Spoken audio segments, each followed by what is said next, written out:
Good morning मेरे प्यारे प्यारे बच्चों। चलो आज हम लोग सॉल्व करते हैं एक क्वेश्चन। यह क्वेश्चन बहुत सारे बच्चे ने हमसे पूछा है, तो मैंने सोचा इस क्वेश्चन को मैं वीडियो के थ्रू आपको बना के समझाऊं। ठीक है, तो सभी बच्चे इस वीडियो को अच्छे से वॉच करना और इसका करेक्ट आंसर कैसे आपको लिखना है ये आज आपको पूरे अच्छे से समझ लेना है। तो चलिए शुरू करते हैं। क्वेश्चन देखिए क्या कहता है, व्हाट इज परऑक्साइड इफेक्ट। पहला क्वेश्चन कि परऑक्साइड इफेक्ट होता क्या है। ठीक है सर। दूसरा क्वेश्चन देखिए, द परऑक्साइड इफेक्ट क्या कहता है, the peroxide effect only occurs. Peroxide effect सिर्फ होता है in case of HBr। HBr के केस में होता है, ठीक है, but not in the case of HF, HCl, HI। मतलब ये परऑक्साइड इफेक्ट HF, HCl और HI के केस में नहीं होता है। क्यों नहीं होता है इसको आपको एक्सप्लेन करना है। ठीक है, तो चलिए इसको एक्सप्लेन करते हैं। देखिए सबसे पहला क्वेश्चन है व्हाट इज परऑक्साइड इफेक्ट। तो सबसे पहले देखते हैं हम परऑक्साइड इफेक्ट क्या होता है। ठीक है, देखिए परऑक्साइड इफेक्ट को पहले हम एक्सप्लेन करेंगे। ठीक है, तो देखिए क्या होता है। पहला एक्सप्लेनेशन, ये पॉइंट वाइज ऐसे लिखना आपको, anti Markovnikov's rule. Anti Markovnikov's, ठीक है, anti Markovnikov's rule is called क्या बोलते हैं हम इसको, परऑक्साइड इफेक्ट, या इज नन एज, ऐसे बोल दीजिए, is known as peroxide effect. Peroxide effect. और परऑक्साइड इफेक्ट को एक और नाम से जाना जाता है, दैट इज खराच इफेक्ट। क्या बोलेंगे, खराच इफेक्ट भी बोलते हैं इसको। क्लियर है। तो ये बात तो समझ में आ गई कि जो आपका एंटी मार्कोनिकॉप्स रूल है इसी को परऑक्साइड इफेक्ट बोलते हैं और खराच इफेक्ट भी बोलते हैं। यहां तक क्लियर है, क्लियर है यहां तक। चलिए नेक्स्ट पॉइंट की बात करते हैं। Next point, it is only applicable. मतलब परऑक्साइड इफेक्ट जो है ये सिर्फ अप्लीकेबल है, it is only applicable in case of, ठीक है ना बच्चा, इन case of HBr plus peroxide, HBr plus peroxide. इसी केस के लिए एंटी मार्कोनिकॉप्स रूल अप्लीकेबल है, परऑक्साइड इफेक्ट अप्लीकेबल है। ठीक है, अब इसका मतलब क्या हुआ सर, इसका मतलब क्या हुआ, HBr प्लस परऑक्साइड का मतलब क्या हुआ सर। आपको यहां पर HBr भी दे सकता है, HBr तो होगा ही होगा, दे सकता नहीं, होगा ही होगा। साथ में क्या होगा, H2O2 होगा, जिसको हम बोलते हैं हाइड्रोजन परऑक्साइड। ठीक है, तो ये आपको दे सकता है, पहला पहचानने का नियम। ठीक है, दूसरा क्या दे सकता है आपको, HBr तो होगा ही होगा, साथ में क्या हो सकता है, Na2O2 भी हो सकता है। ठीक है, मतलब सोडियम परऑक्साइड हो सकता है, तो ये भी हो सकता है। क्लियर है। और भी हो सकता है सर, तीसरा क्या कंडीशन दिया रह सकता है सर, HBr तो होगा ही होगा प्लस यहां पर R C double bond O, ठीक है, यहां पर O, यहां पर O और यहां पर C डबल बॉन्ड O और यहां पर R मतलब अल्काइल ग्रुप। R क्या है, alkyl group. Sir alkyl group ही हो सकता है क्या, बिल्कुल नहीं हो सकता है। यहां पर आपका एराइल भी हो सकता है, मतलब बेंजीन भी हो सकता है। बेंजीन को किससे रिप्रेजेंट करते हैं, PH से। तो जहां पर आपने R लिखा वहां पर PH भी हो सकता है या R भी हो सकता है। अच्छा सर, यहां पर परऑक्साइड का ये OO जो बॉन्ड देख रहे हो बीच में, OO के बीच में जो बॉन्ड होता है O और O, और इधर एक बॉन्ड खाली, इधर एक बॉन्ड खाली, यहां कुछ भी हो सकता है, यहां कुछ भी हो सकता है। अब देखिए यहां पर H2O2 की बात करें तो यहां पर क्या हो सकता है, H। अगर सोडियम परऑक्साइड की बात करें यहां पर क्या हो सकता है, Na, यहां पर Na। ठीक है, और अगर मैं इसकी बात करूं तो यहां पर क्या होगा, ये वाला कंपाउंड और यहां पर ये वाला कंपाउंड होगा ना, ये पूरा का पूरा यहां, ये पूरा पूरा यहां। तो इस तरह से ये जो बॉन्ड है ना बच्चा, ये बॉन्ड इसको बोलते हैं परऑक्साइड बॉन्ड, इसको बोलते हैं परऑक्साइड बॉन्ड। ठीक है, ये है आपका परऑक्साइड बॉन्ड। तो एग्जांपल समझ में आ गया, एग्जाम्पल समझ में आ गया क्या क्या देखने को मिल सकता है आपको। HBr तो हर जगह रहेगा सर, HBr तो रहना ही रहना है। साथ में पर ऑक्साइड सबसे ज़्यादा जो वाइडली यूज होगा वो H2O2 दिखने को मिलेगा आपको, ठीक है। समझ जाना यहाँ पर पर ऑक्साइड इफेक्ट है। क्लियर है, चलते हैं आगे। यहाँ पे नोट्स बनाते जाना बच्चा। सेकेंड पॉइंट लिख दिया। बात करते हैं हम थर्ड पॉइंट की, ठीक है। Anti Markovnikov's rule, AM rule लिख देता हूं मैं, एंटी मार्कोनिकॉव्स रूल, ठीक है। एंटी मार्कोनिकॉव्स या फिर परऑक्साइड इफेक्ट, परऑक्साइड इफेक्ट, ठीक है। या फिर इसी को क्या बोला जाता है, बोलो बोलो बोलो, क्या बोला जाता है? खराच इफेक्ट, खराच इफेक्ट। ये तीनों एक ही चीज है, तीनों एक ही चीज है, ठीक है ना। तो ये तीनों क्या करता है? फॉलोज, फॉलोज क्या फॉलो करता है? Free radical, free radical mechanism. ये क्या फॉलो करता है बच्चा? फ्री रेडिकल मैकेनिज्म को फॉलो करता है। क्या फॉलो करता है, पता चल गया आपको? फ्री रेडिकल मैकेनिज्म को फॉलो करता है। क्लियर, या कोई डॉट्स है? क्लियर है, तो ऐसे नोट्स बनाना बच्चा। ये फ्री रेडिकल मैकेनिज्म को फॉलो करता है। क्लियर है। अब फ्री रेडिकल मैकेनिज्म क्या होता है वो तो हम बाद में डिस्कस करेंगे। अब इतना खराच, ये परऑक्साइड इफेक्ट है, पहला क्वेश्चन का आंसर है, ठीक है। अब देखते हैं, इसका एग्जाम्पल भी देना है आपको। एग्जाम्पल ले लेते हैं। मान लो यहां से एक एग्जाम्पल दे देते हैं। हमने ले लिया प्रोपीन। क्या ले लिया? प्रोपीन। प्रोपीन ये अल्कीन में पढ़ते हैं हम लोग। किस में पढ़ते हैं? अल्कीन में। तो देखो यहां से क्या ले लिया हमने, ध्यान से देखो। यहां पर लिख देता हूं मैं आपको, एक एग्जाम्पल देता हूं जो आपको बहुत अच्छे से समझ में आ जाएगा। देखिए हमने एक एग्जाम्पल ले लिया, दैट इज प्रोपीन का एग्जाम्पल ले लिया। ये प्रोपीन है। अब अगर हमने उसकी रिएक्शन करवा दी HBr के साथ, HBr, देखो यहां पर सिर्फ HBr है, सिर्फ HBr है, मतलब परऑक्साइड नहीं है, नो परऑक्साइड। यहां पर परऑक्साइड नहीं है ना बच्चा, कोई परऑक्साइड नहीं। यहां पर कौन सा रूल लगेगा बताओ? यहां पर लगेगा Markovnikov's rule, MK rule, Markovnikov's rule. Markovnikov's rule क्या कहता है सर? मार्कोनिकॉव्स रूल कहता है कि हाइड्रोजन वहां जाएगा जहां हाइड्रोजन ज्यादा है, ठीक है, और जो Br बच गया वो कहां जाएगा? जहां पर हाइड्रोजन कम है, मतलब डबल बॉन्डेड कार्बन के पास, डबल बॉन्डेड कार्बन में चेक करना आपको, ठीक है। यहां भेज दिया हमने। मतलब मार्कोनिकॉव्स क्या कहता है कि जो हाइड्रोजन है, हाइड्रोजन वहां जाएगा जहां हाइड्रोजन ज्यादा है, ठीक है। तो बताओ क्या बनेगा यहां से? ये बन जाएगा आपका प्रोडक्ट CH3, तो उसमें कोई चेंज हुआ नहीं। CH के साथ कौन जुड़ जाएगा बताओ? यहाँ पे जुड़ जाएगा Br, और यहाँ कौन जुड़ जाएगा? CH2 है ही, एक HR और आ गया तो क्या हो जाएगा? CH3। क्लियर हो गया। मतलब ये मार्कोनिकॉव्स प्रोडक्ट बनेगा। कौन सा प्रोडक्ट बनेगा? मार्कोनिकॉव्स प्रोडक्ट बनेगा, MKP, ठीक है। आप फुल फॉर्म लिखना, शॉर्टकट मत लगाना। आ जाओ यहाँ पर, ये वाला है, यहाँ पर HBr भी है और H2O2 भी है। मतलब अब क्या होगा यहाँ पर? यहाँ पर लगेगा एंटी मार्कोनिकॉव्स रूल, AMKR लगेगा, एंटी मार्कोनिकॉव्स रूल लगेगा, ठीक है, ठीक है। तो यहाँ पर एंटी मार्कोनिकॉव्स रूल लगेगा, है ना, बिल्कुल एंटी परऑक्साइड इफेक्ट लगेगा। तो परऑक्साइड इफेक्ट में क्या कहता है कि हाइड्रोजन वहाँ जाएगा, हाइड्रोजन वहाँ जाएगा जहाँ हाइड्रोजन कम है, जहाँ हाइड्रोजन कम है। यही तो एंटी मार, उसका उल्टा, मार्कोनिकॉव्स का उल्टा। तो बताओ क्या बना लेगा? CH3, यहाँ पर CH तो पहले से एक हाइड्रोजन और आ गया तो CH2, यहाँ पर अब सिंगल बॉन्ड हो जाएगा, CH2 है और उसके साथ कौन जुड़ जाएगा? Br जुड़ जाएगा, ठीक है। ये बना लेगा आपका anti Markovnikov's product, anti Markovnikov's product. अब यहाँ पर आ जाओ, इस केस में देखो HCl है। अरे सर HCl है तो हमेशा क्या लगेगा? मार्कोनिकॉव्स रूल लगेगा। मार्कोनिकॉव्स कब लगता है? HBr के केस में लगता है जी। और यहां पर दे देना H2O2। तो देखो H2O2 तो है ही, H2O2 तो है ही, लेकिन यह HCl है तो एंटी मार लगेगा नहीं, क्योंकि एंटी मार तो HBr प्लस परऑक्साइड दोनों होना चाहिए, दोनों होना चाहिए। तो यहां पर कौन सा लगेगा बताओ? यहां पर लगेगा मार्कोनिकॉव्स रूल लगेगा।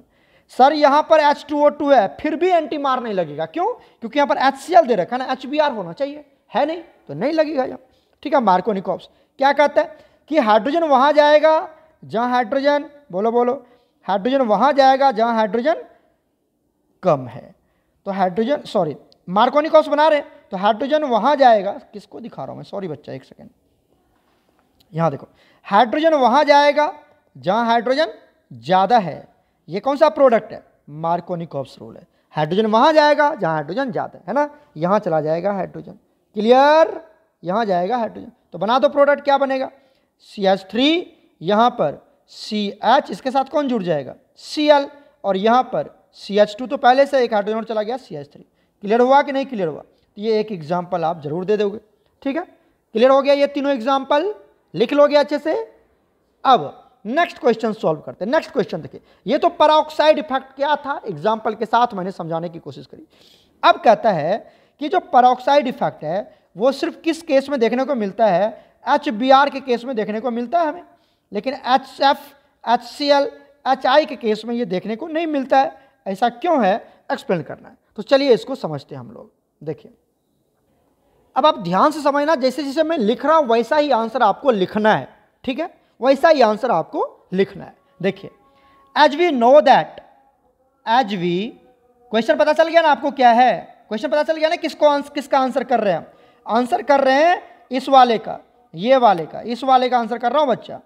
Peroxide effect is shown in the case of HBr, not in the case of Y, इसका आंसर कर रहा हूं, ठीक है? तो चलिए इसका आंसर देखते हैं। As we know that, क्या हम जानते हैं? As we know that, ऐसा हम जानते हैं कि एंटी मार्कोनिकॉव्स रूल, या क्या बोलते हैं इसको बताओ? परऑक्साइड इफेक्ट, ठीक है? ठीक है ना? फॉलोज, क्या फॉलो करता है? Free radical mechanism. क्लियर है? लिख लोगे? या जैसे मैं लिख रहा हूं वैसे ही आपको लिखना है। फ्री रेडिकल मैकेनिज्म को फॉलो करता है। दैट इज, अब समझिए, ये जो फ्री रेडिकल मैकेनिज्म होता है, नौ, पहला पॉइंट। दूसरा पॉइंट, वी ऑल्सो नो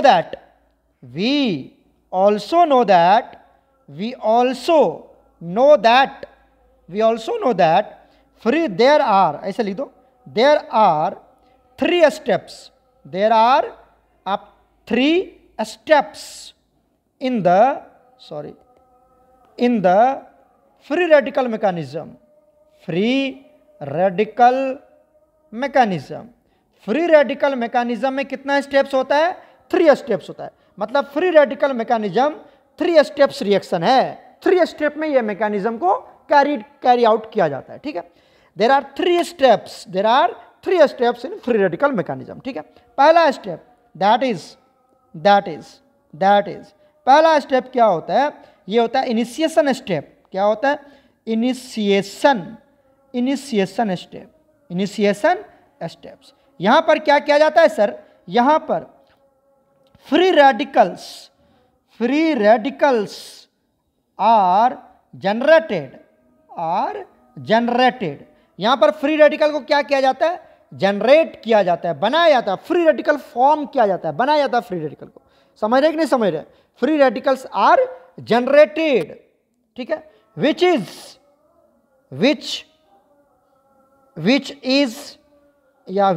आप ऐसे लिख सकते हो, exothermic reaction.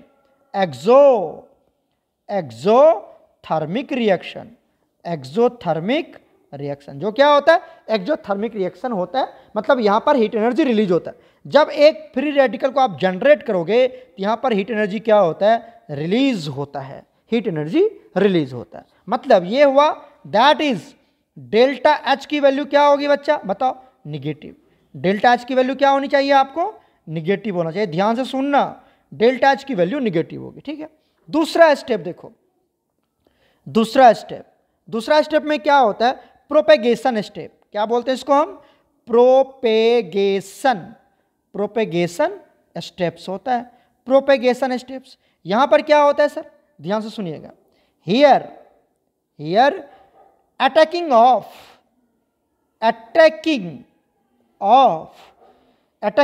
Free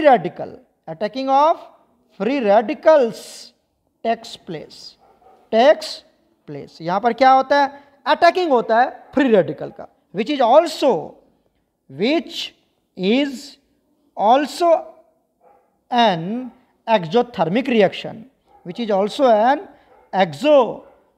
exothermic reaction. ये भी क्या है बच्चा, एक एक्सोथर्मिक रिएक्शन है। थोड़ा मैं फास्ट लिख रहा हूँ क्योंकि वीडियो लेंदी ना हो, हैंड राइटिंग आपको समझ में आना चाहिए। Which is an exothermic reaction that is delta H का वैल्यू यहाँ पर भी क्या होता है, निगेटिव होता है। यहाँ भी क्या होता है, निगेटिव। मतलब स्टेप 1 और स्टेप 2 क्या होना चाहिए, डेल्टा एच का वैल्यू निगेटिव होना चाहिए। डेल्टा एच का वैल्यू निगेटिव होना चाहिए तो ये रिएक्शन कैरी आउट होगा। अगर कहीं पर पॉजिटिव आ गया ना बच्चा तो रिएक्शन नहीं होगा। अगर आपका इनिशिएशन स्टेप में डेल्टा एच का वैल्यू पॉजिटिव आ गया तो फिर वो रिएक्शन नहीं होगी, आप एंटी मार्कोनिकॉप्स वहां पे नहीं करवा पाएंगे, ठीक है ना। तो प्रोपेगेशन स्टेप अगर आपका डेल्टा एच का वैल्यू पॉजिटिव आ गया तो फिर वहां पर एंटी मार्कोनिकॉप्स रूल अप्लाई नहीं हो पाएगा, पेरोक्साइड इफेक्ट शो नहीं होगा वहां पर। क्लियर है ना। तो ये दोनों स्टेप याद रखना। और तीसरा स्टेप क्या होता है बच्चा, तीसरा स्टेप होता है टर्मिनेशन स्टेप। टर्मिनेशन स्टेप्स, ठीक है। यहां पर क्या किया जाता है बच्चा, यहां पर क्या किया जाता है, फाइनल प्रोडक्ट बनाया जाता है। टर्मिनेशन स्टेप में क्या होता है देख लो, हियर फ्री रेडिकल्स,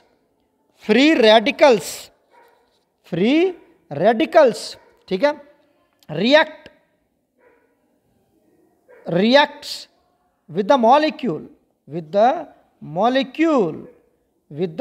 molecule, समझ रहे ना आप हमारी बात, with the molecule and forms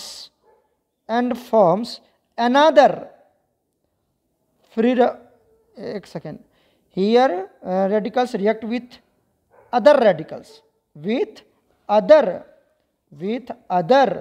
radicals, termination है ना, तो radicals and forms a stable molecule, ठीक है। यहां पर मॉलिक्यूल का फॉर्मेशन हो जाता है, एक रेडिकल दूसरे रेडिकल से रिएक्ट करता है और मॉलिक्यूल बना लेता है। जैसे यहां पर क्या होता है, a radical plus a radical, ये दोनों कंबाइन करके क्या बना लेगा, ए और ये एक मॉलिक्यूल बना लेगा ए, ठीक है। इस तरह से यहां पर होता है।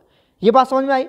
आपको जो समझना है बच्चा कि प्रोपेगेशन स्टेप और इनिशियल स्टेप आपका क्या होना चाहिए, डेल्टा एच की वैल्यू निगेटिव, मतलब एक्सोथर्मिक रिएक्शन ये शो होना चाहिए, एक्सोथर्मिक प्रोसेस होनी चाहिए। क्लियर है। चलिए देखिए अब इस केस में क्या होता है, इस केस में क्या होता है, अगर मैं बात करता हूं एंटी मार्कोनिकॉप्स में, देखो यहां पर क्या होता है, सबसे पहले ले लेते हैं केस फर्स्ट। केस फर्स्ट क्या था बताओ, इनिशिएशन स्टेप, यही ना था जी। पहले तो इनिशिएशन नहीं होता है ना, इनिशिएशन स्टेप में क्या होता है बताओ। यहां पर क्या करना है हमें, ले लेते हैं हम प्रोपीन ले लेते हैं, मान लो ये नहीं लिया था, CH3CH डबल बॉन्ड CH2, ठीक है। और इसकी रिएक्शन करवा देते हैं हम किसके साथ बताओ, HX के साथ। किसके साथ, HX। तो ये कंपाउंड बना लेगा, ये क्या करेगा, एक कंपाउंड बना लेगा। क्या बनाएगा, पहला फ्री रेडिकल की जनरेशन होती है, फ्री रेडिकल का जनरेशन होता है। तो कैसे बनता है देखो, ये जो पार्ट है ये फ्री रेडिकल में कन्वर्ट हो जाएगा। तो क्या बनाएगा, CH3, यहाँ पर CH और यहाँ पे डॉट, यहाँ पर आ जाएगा सिंगल बॉन्ड CH2 और ये जो X है ये आके ऐड हो जाएगा, ये वाला X, ठीक है। तो यहाँ पर जुड़ गया X। ये होता है एंटी मार्कोनिकॉप्स वाला में, इनिशिएशन स्टेप में। अब समझिए, अब X का वैल्यू तो कुछ भी नहीं हो सकता है जी। X का वैल्यू क्या क्या हो सकता है बताइए, X का वैल्यू क्या हो सकता है, X अगर हमारा फ्लोरीन है, X हमारा फ्लोरीन है तो ये होता है एक्सोथर्मिक। ये बॉन्ड टूटेगा ना जी, यहाँ से बॉन्ड टूटेगा ना, तो ये बॉन्ड जो टूटा कौन सा, होमोलैटिक फ्यूजन होगी। यहाँ पर कौन सा फ्यूजन होगा बताओ, होमोलैटिक। देखो ये स्ट्रक्चर बना के दिखाता हूँ मैं यहाँ पर HX का। देखो ये बॉन्ड ब्रेक करेगा बीच से, ये अपना इलेक्ट्रॉन लेके साइड हो जाएगा फ्री रेडिकल में और ये अपना इलेक्ट्रॉन लेके साइड हो जाएगा फ्री रेडिकल में। यही तो होता है। ये H डॉट बन जाएगा, क्या बनेगा बताओ, H डॉट, और ये बन जाएगा X डॉट, बनेगा ना टूट के, बॉन्ड फिजन, होमोलैटिक बॉन्ड फिजन होगा, बीच से टूट जाए। तो यहाँ पर फ्री रेडिकल का जनरेशन होता है, तो ये एक, और यहाँ पर भी फ्री रेडिकल का जनरेशन होगा, ठीक है। तो यहाँ जो फ्लोरीन होगा, मान लो X की वैल्यू क्या है, फ्लोरीन है, तो अगर X की वैल्यू फ्लोरीन है तो ये जो रिएक्शन होता है यहाँ पर ये होता है एक्सोथर्मिक। क्या होगा, एक्सोथर्मिक होगा, ठीक है। अब देखो ये जो अगर X की वैल्यू F है, फ्लोरीन है, तो ये एक्सोथर्मिक होता है, ठीक है। ये एक्सोथर्मिक हो गया, ठीक है। ये एक्सोथर्मिक मतलब यहाँ पे डेल्टा H की वैल्यू क्या होती है, डेल्टा एच की वैल्यू क्या होगी बताओ, निगेटिव होगा। ठीक है, ये तो ठीक है सर, फेवरेबल है, आपने बोला था इनिशियल फेवरेबल है, तो डेल्टा एच की वैल्यू निगेटिव होता है। अगर एक्स का वैल्यू क्या आ जाता है सर, क्लोरीन आ जाता है, तो ये भी क्या होता है, एक्जोथर्मिक होता है, ये भी डेल्टा एच का वैल्यू निगेटिव होता है। सर क्लोरीन भी तो हो सकता है, आपने बोला। और डेल्टा एच का वैल्यू कितना होता है वो याद नहीं करना। देखो इसे मैं लिख सकता हूँ, फ्लोरीन के केस में डेल्टा एच का वैल्यू होता है -209, माइनस मतलब हीट रिलीज हो रहा है, माइनस मतलब हीट रिलीज हो रहा है, किलो जूल पर मोल, आपको याद नहीं करना है। और Cl के केस में कितना होता है, डेल्टा एच का वैल्यू होता है -101 किलो जूल पर मोल। ठीक है, ये वैल्यू मैं नहीं लिख रहा हूँ, सीधा बता रहा हूँ मैं, निगेटिव में होता है। ठीक है, अब आप मान लीजिए अगर x का वैल्यू आ गया ब्रोमीन, तो यहाँ पर इसका वैल्यू क्या होता है, ये भी एक्सोथर्मिक ही होता है, और इसका वैल्यू भी क्या होता है, निगेटिव ही होता है। ठीक है सर। और x का वैल्यू आ गया आयोडीन, ये भी तो हो सकता है ना, तो सर इसका वैल्यू क्या होता है, ये इंडोथर्मिक हो जाता है। क्या हो जाता है, इंडोथर्मिक। मतलब यहाँ पे डेल्टा एच का वैल्यू क्या हो जाता है सर, डेल्टा एच का वैल्यू क्या हो जाता है, पॉजिटिव हो जाता है। लिख लेना अच्छे से, डेल्टा एच पॉजिटिव हो जाता है। तो सर आयोडीन तो होगा नहीं, क्योंकि ये तो ऐसे कट गया, यहाँ पर इंडोथर्मिक अरे बच्चा स्टेबल होने के लिए हीट रिलीज करना पड़ेगा ना, कोई भी चीज़ अगर एनर्जी रिलीज कर रहा है तो मतलब वो स्टेबल होने की कोशिश कर रहा है, समझिएगा बात को। और ये पॉजिटिव है, मतलब ये स्टेबल होने की कोशिश ही नहीं कर रहा तो रिएक्शन प्रोसीड थोड़ी करेगा। रिएक्शन तब प्रोसीड करता है जब वो हायर स्टेबिलिटी में को गेन करता है, तो ये पॉजिटिव है, ये तो होगा ही नहीं। सर यहाँ पर फ्लोरीन भी है, क्लोरीन भी है, ब्रोमीन भी है। ठीक है सर, यहाँ तीनों होने का चांस है इनिशिएशन स्टेप में। आ जाओ बात कर लेते हैं केस सेकेंड में, केस सेकेंड ले लेते हैं, लिखते जाना बच्चा, केस सेकेंड। केस सेकेंड में क्या ले लेते हैं हम, देखो केस सेकेंड क्या बोला था, प्रोपेगेशन स्टेप, प्रोपेगेशन स्टेप। ठीक है, प्रोपेगेशन स्टेप मतलब क्या होगा, यहाँ पर रिएक्शन बताइए। यहाँ पर जो आपने फ्री रेडिकल बनाया था, ये वाला रेडिकल है ना, ये वाला रेडिकल, ये था ना फ्री रेडिकल जो बनाया था, इसको ले लो। यहाँ पर क्या लिखेंगे, CH3 CH डॉट, यहाँ पर CH2 और यहाँ पर X था। ठीक है, और इसकी रिएक्शन फिर से किसके साथ करवा दिया हमने, HX के साथ, H यहाँ पर X। ठीक है, फर्दर ये टूटेगा तभी तो फ्री रेडिकल बनेगा ना सर। अब ये फ्री रेडिकल की अटैकिंग हो रही है किसके ऊपर, मॉलिक्यूल के ऊपर। ये तो बताया था, ये नहीं बताया था प्रोपेगेशन में कि फ्री रेडिकल का अटैक होगा, तो अटैक करेगा ये। अब देखो अटैक कब करेगा, जब इसको फ्री रेडिकल मिलेगा, तो मतलब ये भी अपना इलेक्ट्रॉन लेके सेपरेट होगा और ये भी अपना इलेक्ट्रॉन लेके सेपरेट होगा। फ्री रेडिकल क्या बना लेगा बताओ, यहाँ से क्या बनेगा प्रोडक्ट, ये बन जाएगा यहाँ से। अब इसको क्या चाहिए, H डॉट जो होगा वो जाके इसके साथ ऐड हो जाएगा। ठीक है, X हट जाएगा, तो क्या बनाएगा, CH3 यहाँ पर CH2 हो जाएगा, ये CH2 हो जाएगा और ये X हो जाएगा। ठीक है, ये आपका मॉलिक्यूल बन चुका है, प्रोडक्ट बन चुका है। ठीक है सर, ये एंटी मार्कोनिकॉव्स रूल के अकॉर्डिंग, क्लियर है। अब देखो यहां पर अगर मैं बात करूं सर एनर्जी का क्या कहानी है सर, तो चलो देखो यहां पर अगर हमने X की वैल्यू क्या ले लिया, अगर हमने X की वैल्यू ले लिया फ्लोरीन, तो इस केस में जो डेल्टा H होता है ये इंडोथर्मिक रिएक्शन हो जाता है। क्या हो जाता है, इंडोथर्मिक। डेल्टा H का वैल्यू क्या हो जाता है, पॉजिटिव। मतलब फ्लोरीन तो छट गया ना सर, आपको प्रोपेगेशन में भी और इनिशिएशन में भी डेल्टा H का वैल्यू निगेटिव चाहिए। तो फ्लोरीन के केस में डेल्टा H निगेटिव है इनिशिएशन स्टेप में, और यहां पर क्या हो गया, पॉजिटिव। मतलब फ्लोरीन छट गया सर, यहां पर भी फ्लोरीन हट गया, फ्लोरीन लेना ही नहीं है, एंडोथर्मिक हो जाता है। अब ले लेते हैं X की वैल्यू क्लोरीन, तो यहां पर भी क्या हो जाता है, इंडोथर्मिक हो जाता है, और डेल्टा H का वैल्यू क्या हो जाता है, पॉजिटिव। और वैल्यू पूछोगे वैल्यू कितना होता है सर, तो वैल्यू भी मैं बता सकता हूं। यहां पर फ्लोरीन के केस में डेल्टा H का वैल्यू होता है +12 किलो जूल पर मोल। आपको याद नहीं करना, आपको सीधा प्लस माइनस याद करना है, बस वैल्यू नहीं याद करनी, मैं बता रहा हूं बार बार। क्लोरीन के केस में डेल्टा H की वैल्यू कितनी होगी, क्लोरीन के केस में डेल्टा H का वैल्यू होता है +159 किलो जूल पर। तो याद रख पाओगे क्या, याद ही नहीं रख पाओगे। तो आपको सीधा याद है ना कि delta H positive, delta H positive, मतलब क्लोरीन भी छट गया क्योंकि हमें निगेटिव चाहिए था सर। ऊपर के केस को देखा जाए तो ऊपर में क्लोरीन के केस में निगेटिव था सर, बिल्कुल, लेकिन यहां पर ये पॉजिटिव हो गया, तो मतलब ये भी छट गया सर, ये होगा नहीं। आ जाते हैं ब्रोमीन। अगर X की वैल्यू हमने क्या ले लिया, ब्रोमीन, तो इस केस में ये एक्सोथर्मिक होता है। क्या होता है, एक्सोथर्मिक, और डेल्टा H का वैल्यू क्या होता है, निगेटिव होता है। निगेटिव बोलो कि सर वैल्यू कितना होता है, यहां पर वैल्यू होता है -37 किलो जूल पर मोल। ठीक है, तो माइनस मतलब एनर्जी रिलीज हो रहा है, देखो अब आप ध्यान से देखो, ब्रोमीन के केस में ये भी इंडोथर्मिक है, सॉरी ये भी एक्सोथर्मिक है, प्रोपेगेशन भी क्या है, एक्सोथर्मिक, और इनिशिएशन भी क्या है ब्रोमीन के केस में, इंडोथर्मिक, है ना। दोनों, सॉरी इंडोथर्मिक क्यों बोल रहा बच्चा, निगेटिव है ना, एक्सोथर्मिक। तो इनिशिएशन के केस में ब्रोमीन भी, अरे इनिशिएशन स्टेप में ब्रोमीन क्या है, इंडोथर्मिक, मैं इंडोथर्मिक क्यों बोल रहा, एक्सोथर्मिक, और प्रोपेगेशन के केस में ब्रोमीन क्या है, एक्सोथर्मिक। तो दोनों केस में एक्सोथर्मिक है, दोनों स्टेप में एक्सोथर्मिक है, चाहे वो प्रोपेगेशन स्टेप हो चाहे वो इनिशिएशन स्टेप हो, ब्रोमीन एक्सोथर्मिक, यहाँ पर एक्सोथर्मिक रिएक्शन के थ्रू फ्री रेडिकल्स का जनरेशन करता है, तो ब्रोमीन होगा। बात करते हैं कि अगर सर X इक्वल टू आ गया हमारे पास आयोडीन, तो ये क्या हो जाता है, यहाँ पर ये हो जाता है एक्सोथर्मिक, ये भी एक्सोथर्मिक ही होता है। यहाँ पर डेल्टा H का वैल्यू कितना होता है, -106 किलो जूल पर मोल।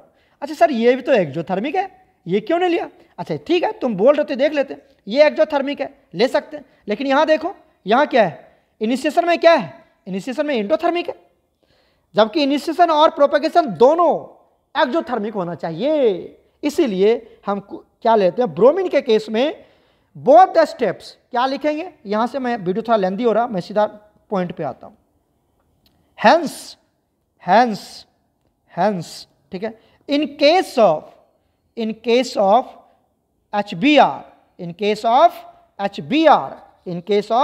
HBr, both the steps like कौन सा बताओ, इनिशिएशन स्टेप्स एंड बताओ प्रोपेगेशन स्टेप्स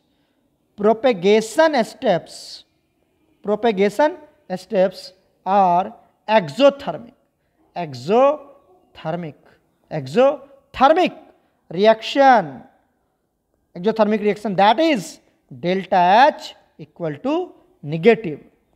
So HBr, ये लिख दिया, एंड करके लिख दो, and in case of HCl के जगह पर पहले HF ले लो, है ना, HCl एंड HI, ठीक है, HI, anyone may be, क्या हो सकता है, anyone may be क्या इनिशिएशन स्टेप और प्रोपेगेशन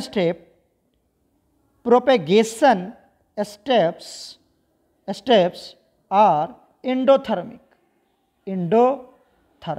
मतलब कोई एक, एनीवन, कोई भी एक क्या हो जाता है, इंडोथर्मिक हो जाता है। दस peroxide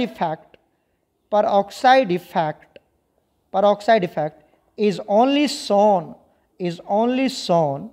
in case of HBr।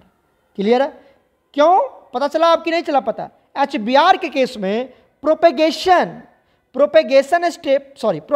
Step और initiation steps and propagation step both क्या है, exothermic, that is delta H negative, और इसीलिए ये रिएक्शन होता है, ठीक है। HBr के केस में पेरोक्साइड इफेक्ट होता है, जबकि अगर मैं बात करूं HCl के केस में या HF या HI के केस में, तो एनीवन ऑफ द क्या लिखेंगे, anyone of the initiation step और propagation steps are endothermic, initiation step और propagation steps are endothermic, thus peroxide effect is shown in case of HBr only। Clear है ना, लिख लोगे ना, एक बार नोट देख लो, मैं यहाँ पे दिखा देता हूँ आपको, स्क्रीन देख लो, ठीक है, ऊपर वाला भी देख लो। In case of HBr both of the steps initiation step as well as propagation step are exothermic, that is delta H negative। So HBr के केस में, in the case of HBr peroxide effect shown, but in case of HF HCl and HI, any one of the initiation step और propagation are endothermic. Clear है ना, clear है ना, लिख लोगे। अच्छा, ये जो वैल्यू हमने लिखा है इसको याद मत करना, इसका नोट्स भी चाहिए तो मैं नोट्स भी आपको बना के सेंड कर दूंगा। मैंने नोट्स बनाया नहीं है बट मैंने अपने अकॉर्डिंग इसको एलोबरेट किया है वीडियो में, आप इसको देख लेना। ओके बच्चा, गॉड ब्लेस यू ऑल।